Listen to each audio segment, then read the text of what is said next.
responses, and then we'll take the next round. Okay, so can I respond to your submissions, because I wanted to directly respond. I was actually thinking about this coming here because I thought that it was going to be one of the coming questions. How do we even start to decolonize science? Because science is true because it is science, and what can you do?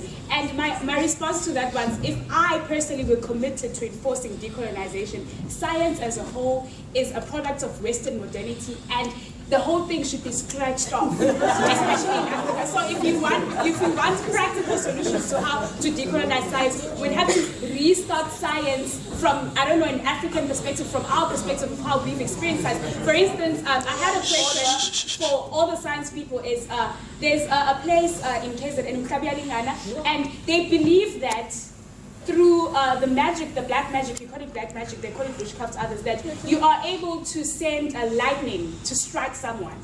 So can you explain that scientifically? Because it is something that happens if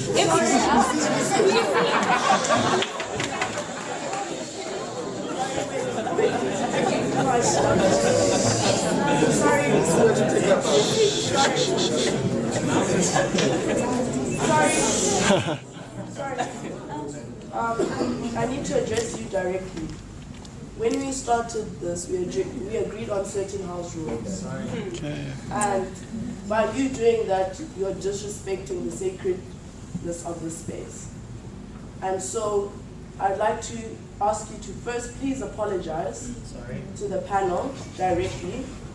And then number two, understand the rules that we went by in the space.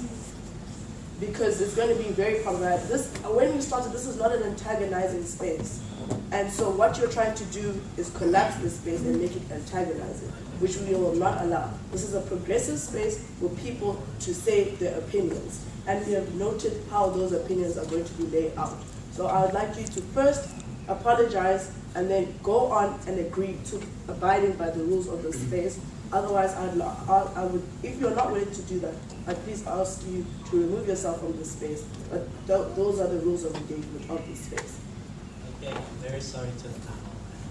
Okay, and you agree to abide by the rules of the space. Thank you. Please carry on. So I will finish. See, that very response is the reason why I am not in the science faculty. I did science throughout my high school years, and there was a lot of things that I just, but it's fine. But Western modernity is the direct antagonistic factor to decolonization, because Western knowledge is totalizing. It is saying that it was Newton and only Newton who knew or saw an apple falling, and then out of nowhere decided that gravity existed and created an equation, and that is it. For whether people knew Newton or not, or whether whatever happens in Western Africa, Northern Africa, the thing is, the only way to explain gravity is through Newton, who sat under a tree and saw an apple fall.